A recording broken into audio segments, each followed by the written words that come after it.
Prokaryotic कोशिकाएं। Prokaryotic कोशिकाएं सरल एक कोशिकीय जीव होती हैं जिनमें झिल्ली से घिरा हुआ नाभिक और झिल्लीबद्ध कोशिकांग नहीं पाए जाते। ये कोशिकाएं बैक्टीरिया और आर्किया जैसे जीवों में पाई जाती हैं।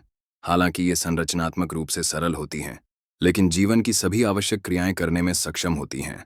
इनकी संरचना और घटकों को समझने से यह पता चलता है कि ये कठिन वातावरण में भी कैसे जीवित रहती हैं। 8 कोशिका भित्ति।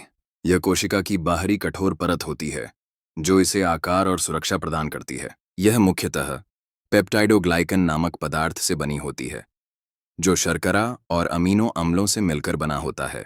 ग्राम पॉजिटिव बैक्टीरिया में यह परत मोटी होती है, जबकि ग्राम नेगेटिव बैक्टीरिया में यह पतली होती है और उसके बाहर एक अतिरिक्त बाहरी झिल्ली भी होती है। इसका कार्य कोशिका का आकार बनाए रखना, उसे टूटने से बचाना और हानिकारक पदार्थों से रक्षा करना होता है। 2 प्लाज्मा झिल्ली, इसे साइटोप्लाज्मिक झिल्ली भी कहते हैं। ये एक अर्धपारगम्य झिल्ली है जो कोशिका के अंदर और बाहर के पदार्थों की आवाजाही को नियंत्रित करती है। ये फॉस्फोलिपिड बाइलेयर से बनी होती है जिसमें प्रोटीन भी जुड़े होते हैं। यह ऊर्जा उत्पादन, संवाद और कोशिका के आंतरिक वातावरण को बनाए रखने में मदद करती है। 3 साइटोप्लाज्म। यह कोशिका के अंदर मौजूद जेली जैसी द्रव्यमान होता है जिसमें सभी आंतरिक संरचनाएं तैरती हैं। इसमें पानी, लवण, प्रोटीन और न्यूक्लिक एसिड होते हैं। यहीं पर चयापचय क्रियाएं, प्रोटीन संश्लेषण और अन्य रासायनिक प्रतिक्रियाएं होती हैं। कोष न्यूक्लियोइड। यह वह क्षेत्र होता है जहां डीएनए या आनुवंशिक पदार्थ स्थित होता है। प्रोकैरियोट्स में नाभिक झिल्ली नहीं होती, इसलिए डीएनए सीधे साइटोप्लाज्म में होता है। इसमें आमतौर पर एक एकल वृत्ताकार क्रोमोसोम होता है जो सभी जरूरी आनुवंशिक जानकारी को वहन करता है। 5 राइबोसोम। ये वे सूक्ष्म संरचनाएं हैं जो प्रोटीन संश्लेषण करती हैं। प्रोकैरियोटिक कोशिकाओं में 70 एस राइबोसोम पाए जाते हैं, जबकि यूकैरियोट्स में 80 एस। ये एमआरएनए को पढ़कर एमिनो एसिड को जोड़कर प्रोटीन बनाते हैं जो कोशिका की संरचना और कार्य में जरूरी होते हैं। 6 फ्लैजेला और पिली। फ्लैजेला लंबे पतले रेशे होते हैं जो कोशिका को गति प्रदान करते हैं। ये प्रोटॉन ग्रेडियंट द्वारा चलते हैं और कोशिका को भोजन या प्रकाश स्रोत की ओर खींचते हैं। पिली या फिम्ब्रिया छोटे बालों जैसे रेशे होते हैं जो सतहों पर चिपकने या अन्य कोशिकाओं से जुड़ने में मदद करते हैं।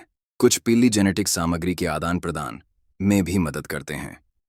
7 प्लास्मिड्स। ये छोटे वृत्ताकार डीएनए अणु होते हैं जो मुख्य डीएनए से अलग होते हैं। ये एंटीबायोटिक प्रतिरोध, विषाणुता या विशिष्ट चयापचय प्रक्रियाओं से जुड़ी जानकारी ले जाते हैं। ये एक कोशिका से दूसरी कोशिका में स्थानांतरित होकर जेनेटिक विविधता फैलाते हैं। 8 समावेशन कण। ये कोशिका के अंदर पाए जाने वाले भंडारण कण होते हैं जिनमें पोषक तत्व, खनिज या अपशिष्ट पदार्थ जमा होते हैं। उदाहरण ग्लाइकोजन, लिपिड्स, फॉस्फेट, सल्फर आदि।